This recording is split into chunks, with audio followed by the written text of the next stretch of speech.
बिस्मिल्लाहिर्रहमानिर्रहीम। नसीम सादिक, आम लोग पार्टी पाकिस्तान से। मैं पाकिस्तानी इस वक्त उनसे आप सबसे मुखातिब हूँ। मैं आप सबको जगाना चाहता हूँ, आपकी नस्लों को बचाना चाहता हूँ। आप जागना नहीं चाहते, आप हकीकत को जानते हुए भी इग्नोर कर रहे हैं। ये नुकसान किसका है? पाकिस्तान का, पाकिस्तान की नस्लों का। हमने पाकिस्तान को बचाना है, खुदा के लिए पाकिस्तान के सिस्टम को बदलना है। अच्छा, मुझे ये 1 मिनट के लिए बताइएगा, मुझे आपको गुस्सा लगेगा तो लगेगा, यकीनी बात है, मैंने तो अपने हक बात कहनी है। आप बताएं खान साहब, आपको पता है आपने गंद खरीदा, आज से 4 साल पहले आपने गंद खरीदा, इधर उधर से इकट्ठा किया, उस गंद ने इकट्ठा गंद करके आप मुंह पे मारा, ये ले, समझ लग गई? ये था गंद। असल हीरोज आपको नहीं मिल सके, असल हीरोज को आपको छोड़ दिया। नंबर 1, मैं खुद एक नेशनल पार्टी का चेयरमैन हूं, आम लोग पार्टी पाकिस्तान का। मैं जो ऑब्जर्व कर रहा हूं, मैं जो देख रहा हूं, अवाम को क्यों नजर नहीं आ रहा? इन लोगों को 22-25 करोड़ जो अवाम, इसको क्यों नजर नहीं आ रहा? अब 1 मिनट के लिए सोच लीजिएगा, आपका एक वज़ीर आज़म आ गया नया, शहबाज शरीफ आ गया।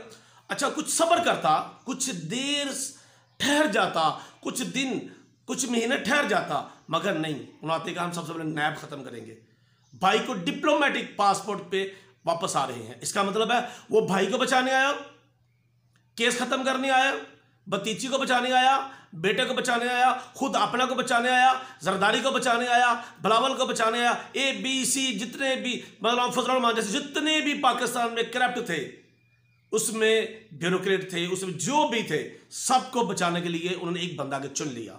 ये आप जल्दी देखेंगे, आपस में हाथ पाई हो जाएंगे। ये ना, ये जो कुछ सामान इकट्ठा किया, ये भी गंद इकट्ठा किया ना, जिस तरह खान साहब, ये भी सारा एक ही सारा गंद इकट्ठा हो रहा है पाकिस्तान का। और अवाम भी जाग रही, पाकिस्तान के नौजवान नहीं जाग रहे, पाकिस्तान के मुस्तकबिल का वो फिक्र नहीं है। आप बैठ के तमाशा देख रहे हैं, मेरे टीवी लगा के, कभी आगे कभी पीछे, ये क्या रहा? हम इस गंद से दूर ही अच्छे हैं भाई। आपको आना पड़ेगा, कूदना पड़ेगा अपने आगे बच्चों को बचाने के लिए। इनको जूते मार के बाहर निकालना पड़ेगा भाई। ऐसे सिस्टम ठीक नहीं होते, कुर्बानियां देना पड़ती हैं। मुझे भी पता है, मैं वो कुर्बानी दे रहा हूँ, देनी पड़ेगी। मैं जो लफ्ज़ बोल रहा हूँ, इनको जूते मार के गंद जिससे साफ करते हैं, साफ करके अपने सब लिए साफ करें। ये ठीक है, फरिश्ते ऊपर से नहीं आने, आप में से फरिश्ते बैठे हम आगे लेके आए। आपको समझ लग गई? ये कुर्सी के लिए लड़ रहे हैं। कोई कह रहा है मुझे सदर बना दो, कोई कहता है मुझे वज़ीर खारजा, वज़ीर दाखिला। इस पाकिस्तान का ये बेड़ा गर्क कर देगा, जो बचा हुआ था वो भी जाएगा। आप पाकिस्तान को बचाएं, पाकिस्तानियों उठो, पाकिस्तान को। खाला, अब 10 रुपए में सबसे ज्यादा पाउडर, जो बनाए झाग ज्यादा और निकाले दाग ज्यादा। आज तो बड़े चमक रहे हो। वाह, क्या बात है। बोनस की